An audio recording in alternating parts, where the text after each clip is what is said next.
get? I got 2. Come here, Carly. Where you at, Carly, girl? What? Eli, you coming up here. You're a part of this. Come on, girls, up front. Let's go. Let's go. Let's go. Let's go. Let's go. All right. Here we go. Here we go. Let's run, let's run, let's run. Oh, thank you for the shoe. All right. Okay, now, this is kind of an abbreviated children's section, but I've got a couple here. Caleb, what did you get out of Vacation Bible School? What did you learn? Come on up here and tell us. What did you learn this week?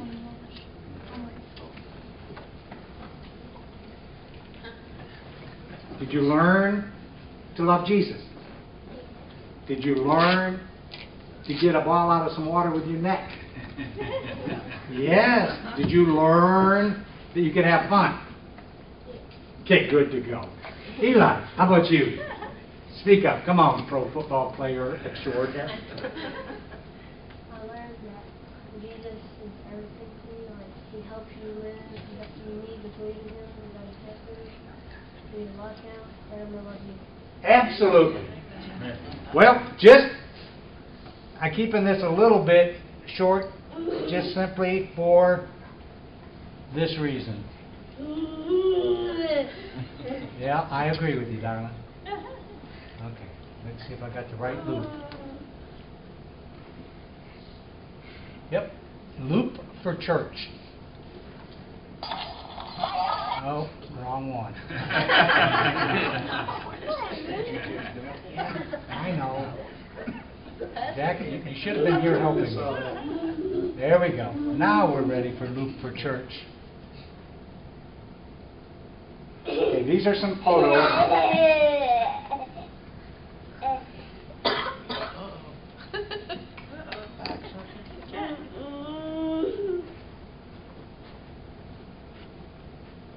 Come on, girls. Come on. Give me.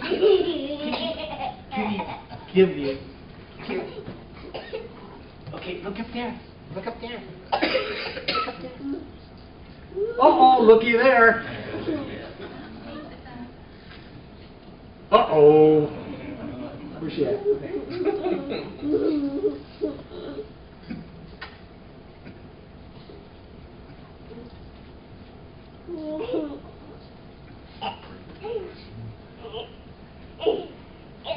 That's a cross out there that Chuck put together for us. Even had a 3-month-old baby.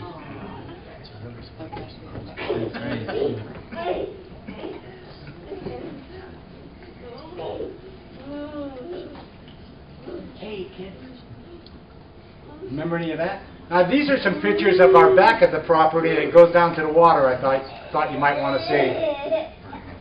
Well, it's insect-free at the moment. It's insect-free at the moment. There's the water down there. Starts to tip off, and you see it again. And I got one more, I think. There's a zoom on it. Got quite a bit of water back there right now.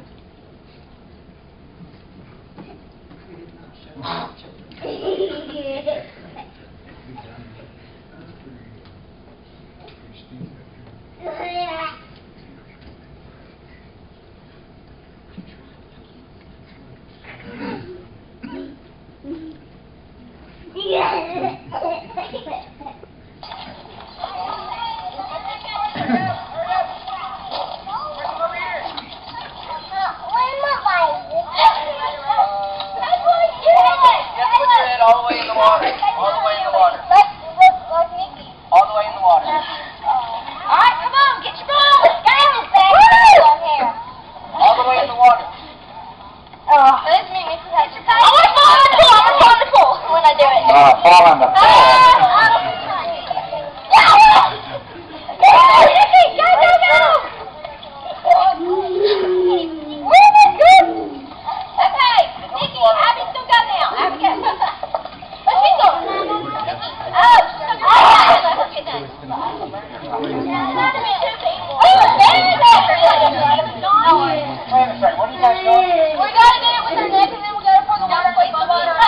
This was a mistake.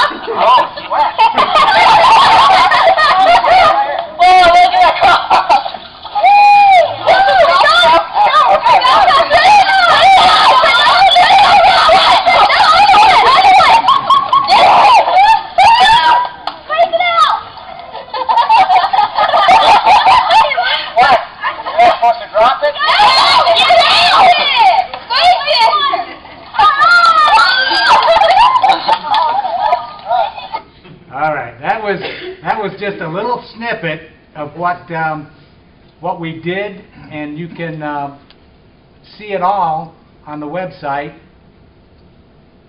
You can charge admission, I think. Okay.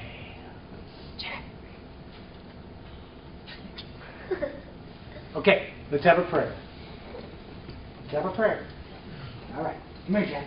Let's have a prayer. Okay. You just be here with us. Our Father, who art in heaven, hallowed be thy name. Thy kingdom come, thy will be done, on earth as it is in heaven. Give us this day our daily bread, and forgive us our trespasses, as we forgive those who trespass against us. And lead us not into temptation, but deliver us from evil. For thine is the kingdom, and the power, and the glory forever. Amen. All right, I don't guess we got a children's church today, so we go back to parents, grandparents, and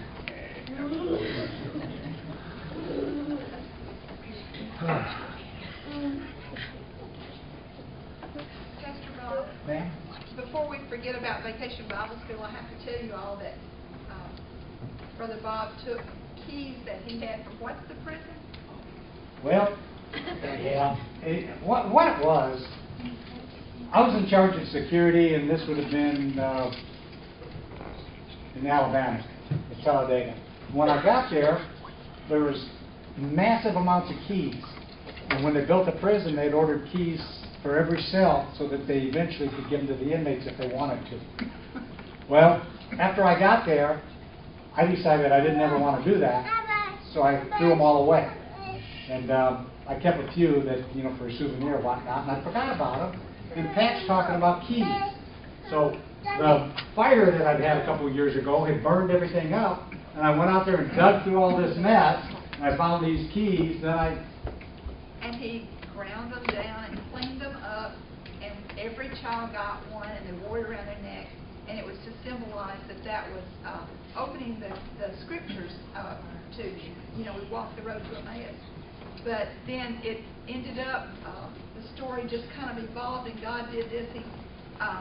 Melanie was telling the story to the children, and she said, now, if you've done something really bad, like murder someone, can you be forgiven? And they said, no.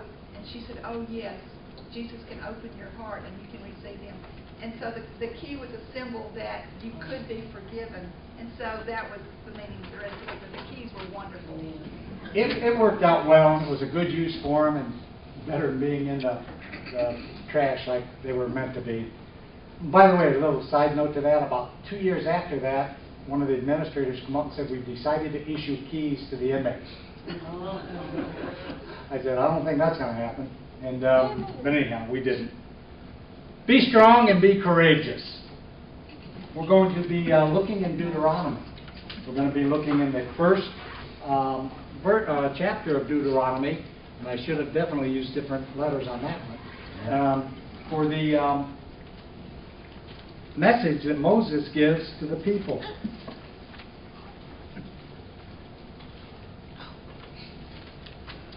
Let's just leave that one up there. How many times do you think Jesus quoted Deuteronomy while he was on this earth? 80. Didn't know that till I found it in the research. 3 times when he was being tempted in the wilderness, he quoted Deuteronomy. Now, that's a lot of quoting by Jesus Christ. The fact is, he quoted more from Deuteronomy than any other book. And yet, I don't know about you, but I probably have as least a familiarity with Deuteronomy as I do on some of the Old Testament books. It's not one that pops into my mind. We start talking about some of the New Testament ones, we can quote verses, maybe go verbatim. But for some of us, the Old Testament seems to have lost its importance. Well, the very first chapter in Deuteronomy is all about renewal. The Hebrews were renewing their covenant with God. They were promised the promised land, but before they could take it, they had to renew their covenant. It's just like us. We're promised certain promises in the Bible. But if we have a broken covenant with God, we cannot get that promise. We cannot accept that which has been promised to us until we become ready for receiving. They've become apathetic. That's a nice word. They've wandered around the desert for 40 years. They've become apathetic. Well, what's apathetic mean? You probably all have a general idea. But I looked it up. Feeling or showing a lack of interest or concern or indifference. Being apathetic about something. If you took the A off it, what would you have? Pathetic. That means distressingly inadequate. They didn't seem to have any lives or excitement in their life. Here's the part that I think that sometimes might affect us. They were dry, indifferent, and spiritually shallow. God gave them some instructions on how to get out of their apathetic condition. Some of you today may be feeling a little bit apathetic, a little bit shallow, dry. Some of you, I know for a fact, myself included, have wandered around in our own deserts for some of us for many years, some of us for a season, some are just entering into the desert, and some are seeing the promised land at the end. We're in different stages of this journey. One of the reasons that you know you're in this wasteland, this desert, is you sense you need renewal. Renewal. Actually, you crave renewal. You want fresh energy. You're looking for a way to get out of the rut. Well, have you ever wondered why some of these charismatic, feel-good preachers draw thousands and thousands and thousands of people? They're very talented for one. They're very charismatic for another. But they're offering you this to get out of the rut, excitement, feel good about yourself. Then you come to a guy like me, I offer you Jesus Christ. You have to have that covenant with Jesus Christ. I don't have the external power to give it to you. I'm glad you're here today because there is some good news for you. This is starting with verse 5. This is where the command to leave Mount Horeb. East of the Jordan in the territory of Moab, Moses began to expound this law, saying, "The Lord our God said to us at Horeb, you have stayed long enough at this mountain. Break camp, advance into the hill country of the Ammonites. Go to all the neighboring peoples in Arabah, in the mountains, in the western foothills, in the Negev, and along the coast, to the land of the Canaanites, to Lebanon, as far as the great river Euphrates. See, I've given you this land. Go in and take possession of the land. The Lord swore he would give to your fathers, to Abraham, Isaac, and Jacob, and to their descendants after them. At that time, I said to you, you are too heavy a burden for me to carry alone. The Lord your God has increased your numbers so that you are as numerous as the stars in the sky. May the Lord, the God of your ancestors, increase you 1,000 times and bless you as he has promised. Now how can I bear your problems and your burdens and disputes all by myself? Choose some wise, understanding, respected men from each of your tribes, and I will set them over you. You answered me, what you propose to do is good. So I took the leading men of your tribes, wise and respected men, and appointed them to have authority over you as commanders of thousands, of hundreds, of 50s, and 10, and tribal officials. And I charged your judges at that time, hear the disputes between your people and judge them fairly, whether the case is between two Israelites or between an Israelite and a foreigner residing among you. Do not show partiality in judging. Hear both small and great alike. Do not be afraid of anyone, for judgment belongs to God. Bring me any case too hard for you, and I will hear it. And at that time I told you everything you were to do.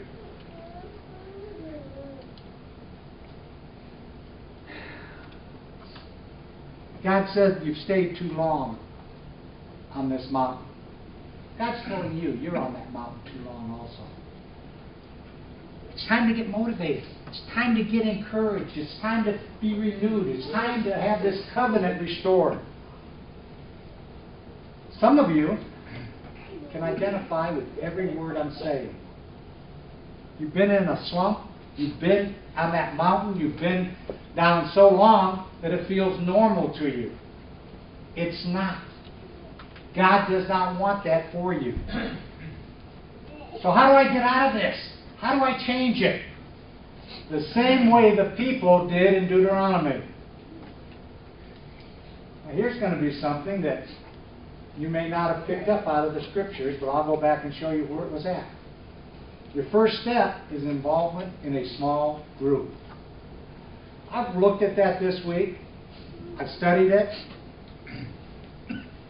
You need a small group to study with, pray with, but here's the important part, to hold each other accountable. Moses appointed leaders all the way down to groups of 10. All the way down to 10. This was the only way that the individual needs of the Israelite people could be met. To get them broke down into a manageable number. There were simply too many people for Moses to interact with, to meet their needs. He could not ever meet their needs, and the Israelites were showing it. Part of the problem with this indifference, this apathetic condition, was lack of leadership. This was pointed out to Moses. Something had to be done. His leadership was failing. So what's he do? What God tells him to do. This holds true for congregations today. If you've got a 10,000 member congregation, the pastor cannot care for every member. Not on a personal basis. How about a 500? Pretty hard. Well, folks, I got news for you. This is even true at Harris Chapel. When I wrote this, I couldn't remember how many we have enrolled. So I got a notebook. Look at board. 121. Now, not everybody that's enrolled comes. But on any given week, we've got 50 people here. Or 60 people here. Or 70 people here. Sometimes 80 people here. Seen 90 here and seen 100. Not often. We've got that many people that come. Folks, if I go with the lowest number that's here, 50, I cannot meet each of your needs of 50 people. I cannot know what your cares are. I cannot know what your concerns are. I cannot know what's going on in your life for 50 people, week in and week out. You give us our prayer list. I know some. You talk to me. I know some others. And I try my best. But there's no way I can adequately meet every one of your needs every single week. That's a burden, folks. It's a burden because it works on me so badly because I feel like I'm failing you. Then I look back at Moses and I think I understand what he was feeling. He's been given this leadership role that he finds impossible to do. Here's something I'm going to tell you. It's important that you're here for worship this morning. But it would have been more important for you to be in Sunday school this morning. That's a small group. If you're not going to Sunday school, you're missing out on a truly caring, Bible-teaching connection. You're missing out where a small group can know of your concerns and pray for you. We pray every Sunday in our Sunday school class for specific needs for the people that are there that day. They bring it forward. They get a specific prayer. We become aware of their needs. So why are small groups needed? They help you maintain a closeness. I don't know about you, but when I've attended churches in the past that I was not involved, I'd go for worship service, I'd listen to the sermon, I'd shake the preacher's hand, tell him it was a good sermon, see you again next week. I had no closeness of association with the church or the people in the church. I also wasn't very close to God. during that time. Kind of felt good that I was at church. Hey, I went to church Sunday, man. You know, like I did something great. We're doing what God has us to do. Coming together, worshiping Him, praising His name. We need it for this closeness. This small group might be the Sunday school class. Might be the youth group that's going kayaking here shortly. Might be a prayer group that we don't have one that gets together on a regular basis that I'm aware of. It might be the church Bible study, which we get. The last 2 weeks, I've missed it. I'm going to miss it again this week. That's the longest time I've missed Bible study since I've been here, and each one of those is killing me because I love my Bible study Wednesday night groups more than you'll ever know. I learn. I'm able to be ministered to. I'm able to gain what I don't have. Could be, and again, I don't know if we got any of these going, I don't think so, a home Bible study group.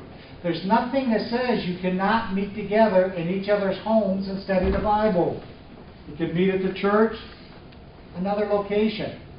Okay, let me go a little clarification on that. Sunday morning bass fishing does not constitute a small group. For the fishermen or for the fish?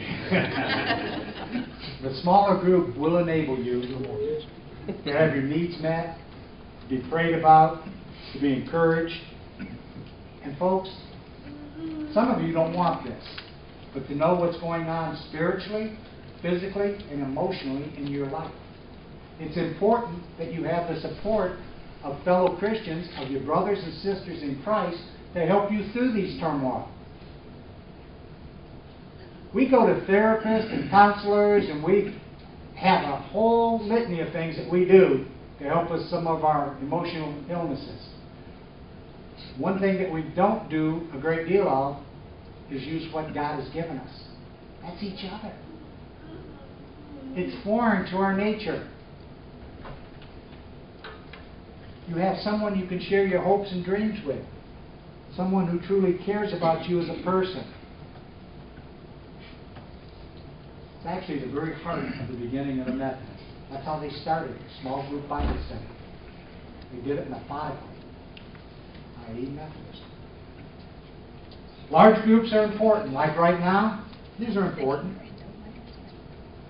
But the large groups cannot do everything the small groups can do. Yes, you can hear a message. Yes, we can have a little bit of fun. Yes, we can do all that. But the bottom line is, there's not enough time here for me to get to know each of your needs today. This small group creates this element, this event of caring, belonging. AA is a success because of this concept. Utilizes a small group. Bill Wilson, one of the founders, and his friends found that when they got together, they talked about their downfalls, their weaknesses, and their downfalls, gave them strength to overcome because they saw a relationship and a correlation with other people. Same thing happens in our small group. When I feel like I have fallen down and been smacked, and I find that the other people are the same, we can encourage one another. Where did Wilson get this idea? Well, Pastor,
you a little more likely to walk in God's path or your own?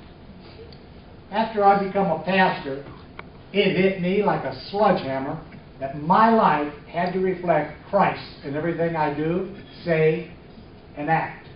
Why? Because of my responsibility to you, my accountability to you. I have an accountability to God, but I also have one to each one of you in this room.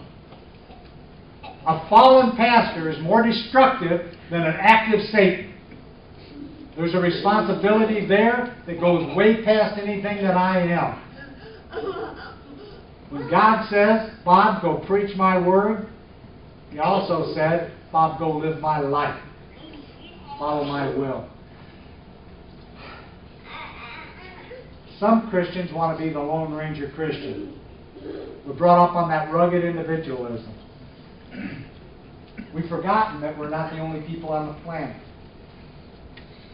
Another self-confession. I suffered from that most of my life. You really don't want to open up to other people. You really don't want other people to know you. You don't want to really share your struggles. Because you really don't want other people to know that you don't have it all together. Sometimes, most times, pastors are the very worst at this. You're kind of fortunate. I tell you everything. Too bad. It's part of your job, listen. But pastors are normally not going to share the things that sometimes are going on in their lives. Sometimes we have unspoken prayer requests, made of myself. Why? Because we really don't want to share with the congregation. When I'm with my small group, I'm able to share and be more free to share.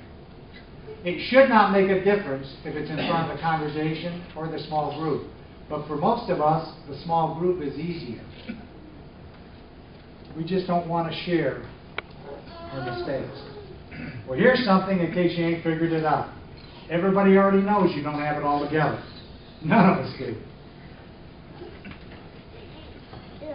Sometimes we think if we open up to other people, we won't be loved. Well, here's a thought. If we keep closed and don't open up, we can't be loved. If someone doesn't know you, they can't love you. I'm not saying they can't like you. I'm not saying they can't know who your name is. They can't love you as a person. One of the things, it's not even in my notes, but one of the things that just come to me when I used to teach hostage negotiators, that the hostage has to make herself real to the hostage taker. That's one of the keys to survival. When the hostage taker sees the hostage as a real human being, chances of survivability go right through the roof. Chances of you being loved when the people around you know you and see who you are and you become real to them, the chances of you being loved goes right up through the roof the same way. Keep closed and it's hard.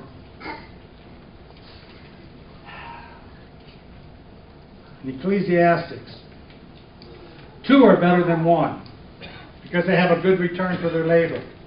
If either of them falls down, one can help the other up. But pity anyone who falls and has no one to help them up. Also, if 2 lie down together, they will keep warm. But how can one keep warm alone? Yeah. Though one may be overpowered, 2 can defend themselves. A cord of 3 strands is not quickly broken. A covenant is so much more than friends. A covenant is so much more than even great friends. What makes a covenant group special is that Jesus Christ is in it. Let me ask you this morning a couple questions. Are you just too busy to get involved? Are you too self-sufficient? Folks, each one of us need the accountability of a small group. Pastors have what we call covenant groups. Up to this moment, I have failed to join a covenant group because I've been too busy too self-sufficient, too prideful. That's going to change. I've got several ministers that we meet together and we pray with one another, and I'm going to join a dedicated covenant group. I'm going to join it with other pastors. I think it's more proper that I share my failures with other men of the cloth and represent the congregation as your leader. There are some things that I need prayer for, that I need, for lack of a better way, prayers of people that are dealing with the same issues I am as a pastor. Same feelings of whatever it is. You need the accountability. I need the accountability of a small group. If you're a lone follower of Jesus Christ, your intentions may be good. Found this story this week. Some of you may know it. Lieutenant Onada, I have no idea. On March 10th, 1974, this Lieutenant Onada was the last World War II Japanese soldier to surrender. Anybody know that? Okay, I got a couple. He had been left on the island of Labang, somewhere, in the Philippines on December 25th, 1944, with the command to carry on the mission even if Japan surrenders. Onada continued his war alone for 29 years. He refused to believe the war had ended, and he would not surrender. Finally, on March 10th, 1974, almost 30 years after the war ended, he surrendered his rusty sword after receiving a personal command from the former superior officer who read the terms of the ceasefire. Here's what's important. Onada stated, nothing pleasant happened in the 29 years in the jungle. Nothing pleasant happened. Don't live in a self-imposed isolation. God has a plan for your life. Part of God's plan, He made us social creatures, is so that we can fellowship with our other brothers and sisters and have the joy of fellowship.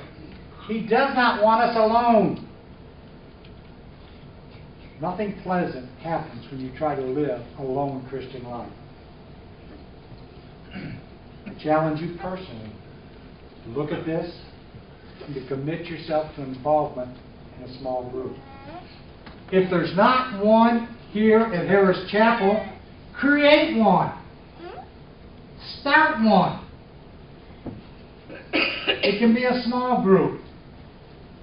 Matthew 18:20 says, "For where 2 or 3 gather in my name, there I am with them." 2 or 3. It doesn't have to be 10, 12. It doesn't have to be 20. 2 or 3. But if you're standing out there looking at this wilderness by yourself, wondering why you don't feel the presence of God, could be because He tells us where 2 or 3 are gathered, there I am also. We need each other's fellowship. It will spiritually restore you. It will change you from apathetic. It will change you from being so alone to being the child of God that you should be. We'll have an invitation hymn. If you have a need, bring the need forward. I pray that you are able to share, if not with the entire congregation, but find a small group you can share with. Bring one another's needs to lift each other up, and more importantly, to hold each other accountable. The pastor doesn't need to know everything that's wrong in your life, but you need other Christians working with you to make sure that you find God's will for your life. All right.